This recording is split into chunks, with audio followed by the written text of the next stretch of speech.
œuvre en France. Cela correspond à la première leçon intitulée Définir l'atelier. Cette leçon consiste à établir des objectifs clairs, la motivation, des principes et un calendrier de progression afin d'avoir une idée claire de pourquoi les Roms devraient-ils participer. Comme nous l'avons vu lors de la leçon d'art, l'objectif général est de renforcer l'identité personnelle des apprenants par le développement artistique. Donc, la première étape des personnes intéressées à mettre en œuvre cet atelier est de consulter le Paper Act intitulé Stand Design and Built Art et les matériaux y sont suggérés pour une meilleure compréhension. Avec cela, les participants auront les notions concernant les deux principaux aspects que les formateurs doivent couvrir avant de mettre en œuvre l'atelier. 1. Connaître le parcours spécifique des apprenants et leur situation dans leur contexte social. 2. Comprendre ce qu'est l'art de la conception et de la construction afin de fournir une perspective claire des possibilités de techniques artistiques que l'atelier offrira. Après cela, l'objectif principal de ce premier module est de partager et de consulter les participants sur les trois aspects suivants. 1. Quelles sont les motivations? 2. Quels sont les principes qui s'appliquent à l'atelier? 3. Quel est le calendrier et la pré-méthodologie? Ces trois aspects sont identifiés comme set de workshop dans la méthodologie globale. Alors, commençons par le premier point. Quels sont les objectifs? Il est important de fixer des objectifs clairs, d'une part en termes de motivation des apprenants à participer. Pourquoi devraient-ils participer? Alors, pour répondre à cela, nous fournirons ici les trois facteurs suivants qui peuvent aider à fixer des objectifs clairs et forts. Tout d'abord, trouver des éclaircissements sur l'histoire que le groupe veut partager. Tout le monde a une idée, mais la vision doit venir du groupe et pas seulement d'un participant. Deuxièmement, puiser dans leur motivation pour savoir pourquoi ils doivent le dire. Il doit y avoir quelque chose qu'ils sont intéressés à partager. Apprenez à le façonner au mieux et créer un changement. N'oubliez pas que ces trois points seront consolidés tout au long du processus de l'atelier, car ils permettront la création du récit positif dans l'art qui fait le lien avec les autres leçons. Mais rappelez-vous qu'au début, ils ne sont qu'un point de départ pour apprendre l'art de la narration. Ils aideront également à obtenir un objectif clair avec la contribution des participants. C'est pourquoi nous avons mentionné qu'il est important d'être déjà conscient du contexte spécifique des apprenants et de leur situation dans leur contexte social, puisque cette méthodologie a été développée sur la base d'un principe dans lequel les apprenants et les formateurs ont déjà un lien profond. Si ce n'est pas le cas, il faut consacrer plus de temps au premier exercice pour apprendre à se connaître et avoir la confiance nécessaire pour exprimer des idées et des opinions. Il peut être plus facile de façonner les trois facteurs en répondant aux questions suivantes. Quelle est leur situation socio-démographique? Vivent-ils avec leur famille? Ont-ils des enfants? Font-ils des études? Travaillent-ils? Etc. Construisez un profil de chacun d'eux et essayez de trouver les aspects qu'ils ont en commun. Cela pourrait vous amener à vous demander quel est leur intérêt et ce qu'ils aimeraient partager et bien sûr tirer de cette expérience. Par exemple, dans le cas du pilote en France, nous avons mis en place une collaboration avec l'association Alteralia, qui a une relation de longue date avec la communauté du village Einstein. Grâce à Alteralia, nous avons eu une pré-rencontre avec quelques travailleurs sociaux pour connaître la réalité des participants potentiels et ce qui pourrait être intéressant pour eux. Par exemple, les experts d'Alteralia montrent avec nous que la majorité des habitants du village Einstein sont en cours d'intégration et recherchent des opportunités pour trouver un emploi et que très peu d'entre eux travaillent. Aussi, ils nous ont dit que cet atelier devrait être établi comme une occasion de profiter d'un moment partagé plutôt que d'imposer un horaire strict, car une approche conviviale les motivera. Les participants potentiels ont d'autres tâches et soucis, et s'ils ont l'impression que son atelier sera comme une classe d'apprentissage traditionnelle. Ensuite, ils ne seront pas intéressés. Ainsi, lorsque nous sommes arrivés avec eux, nous nous présentons de manière très amicale. Nous avons apporté de la nourriture à partager avec eux comme première façon de présenter l'atelier. Et nous avons mentionné qu'il y avait une opportunité d'exprimer leurs idées en développant l'art et que l'objectif de cet atelier était de leur fournir un espace pour s'exprimer. Immédiatement, ils s'y sont intéressés puisqu'ils ont partagé que jusqu'à présent, ils n'avaient pas pu discuter ou mettre en valeur leur image avec la communauté locale de manière amicale, et aussi qu'ils n'avaient jamais expérimenté de monter une partie de leur culture par des objets d'art. Nous concluons donc tous à ce stade que l'objectif de l'atelier devrait être de développer et de montrer une image positive de leur village. Cet objectif sera renforcé au cours du déroulement de l'atelier. Des aspects plus concrets ont été développés au cours des leçons 3 et 4. Passons maintenant au deuxième aspect. Quels sont les principes qui s'appliquent à votre atelier? Il est important de fixer des principes, car ce principe s'applique à vos idées, mais aussi aux idées et à la créativité des participants travaillant avec vous et d'autres. Tout ça pour créer une œuvre d'art qui est développée sur la base de la valorisation de la diversité en tant qu'élément enrichissant des processus d'apprentissage.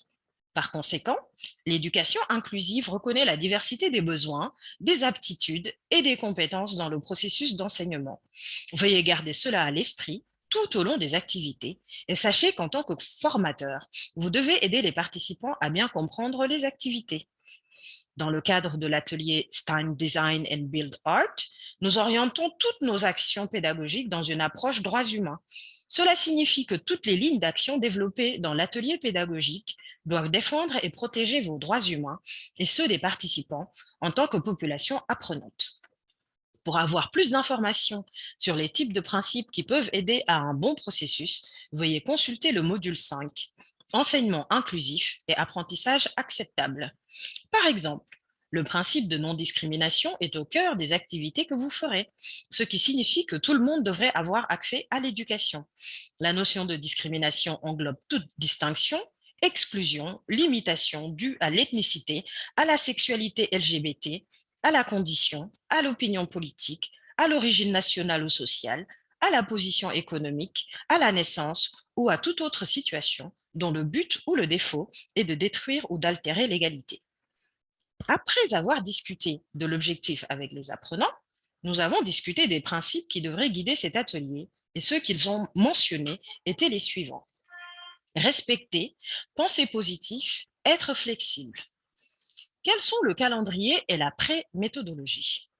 Les approches PALART et Stand Design and Build Art sont comme des lentilles qui nous donnent des repères pour regarder la réalité et l'interpréter.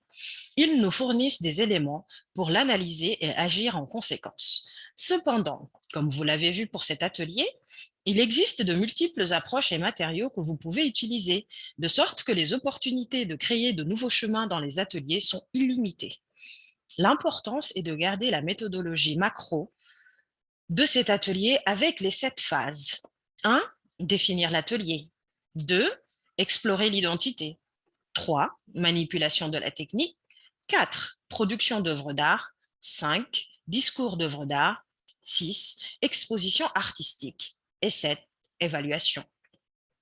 Nous leur avons présenté la méthodologie, mais de manière très simple, avec des phrases courtes pour que tout le monde comprenne et soit d'accord.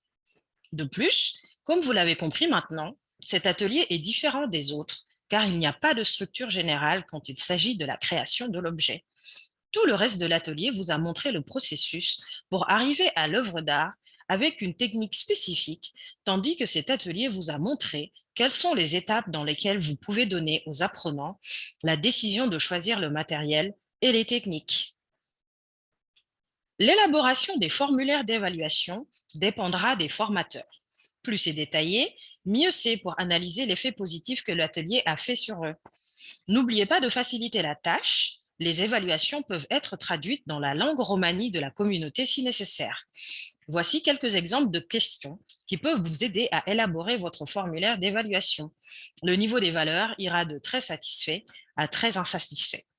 Pour la valeur du formateur à l'atelier, 1. Le formateur écoute et comprend les points de vue des participants. 2. Le formateur aime et respecte les apprenants. 3. Le formateur est sensible aux besoins des apprenants. 4. Le formateur aide les apprenants lorsqu'ils demandent de l'aide. 5. Les formateurs sont clairs dans les instructions et les directives. Vous pouvez transformer le formulaire d'évaluation de l'enseignant en une conversation réelle en utilisant des notes ou des cases à cocher. Formulaire d'évaluation de la formation pour l'atelier. 1. L'atelier a défini des objectifs clairs. 2. L'atelier était bien organisé. 3. Les questions ont été encouragées tout au long de l'atelier.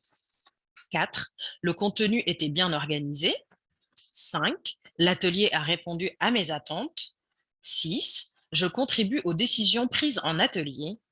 7. L'œuvre d'art finale représente mon expérience et ma vision. Chaque atelier doit fixer des horaires clairs pour évaluer les formateurs et les performances de l'atelier. Le plus gros problème avec les évaluations de performance, c'est qu'elles prennent trop de temps. L'utilisation de formulaires simples à mi-parcours et à la fin du projet donne la possibilité de le rendre moins fatigant pour les apprenants.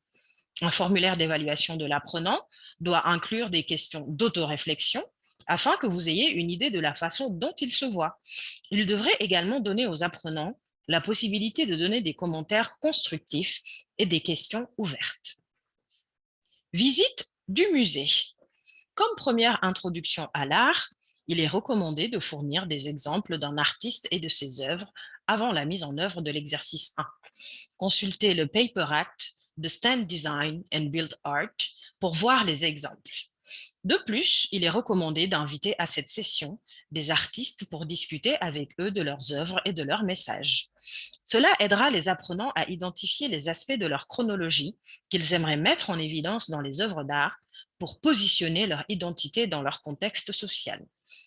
Comme activité de suivi et pour soutenir l'apprentissage par la motivation, il est important d'immerger les apprenants dans les arts et pour cela, visiter des musées ou des expositions avec un dialogue direct avec des artistes peut être un moyen intéressant de donner accès à la culture et à l'inspiration pour les apprenants. Par exemple, dans le cadre de l'atelier Stand Design and Build Art à Ivry-sur-Seine, les apprenants ont visité le travail de différents artistes contemporains de la collection Pinault de la Bourse de commerce. Fournir un accès à la culture est également un aspect important de ce projet et par conséquent, la visite d'exposition aidera les apprenants dans leur propre processus d'expression de leurs idées. Lors de conversations préliminaires avec certains apprenants roms, ils ont attiré l'attention sur certains stéréotypes que la société leur impose, comme par exemple que tous ramassent des objets dans la rue et des ordures. De ce point de vue, un apprenant a proposé de collecter des objets dans la rue et de proposer une œuvre sur ce sujet. Du coup, les formateurs de cet atelier à Ivry-sur-Seine ont identifié qu'il peut être bon de visiter la collection Pinault, notamment pour apprécier le travail de David Hammons. David Hammons est devenu le héros d'une esthétique de la différence, puisant ironiquement dans sa propre expérience de noir américain.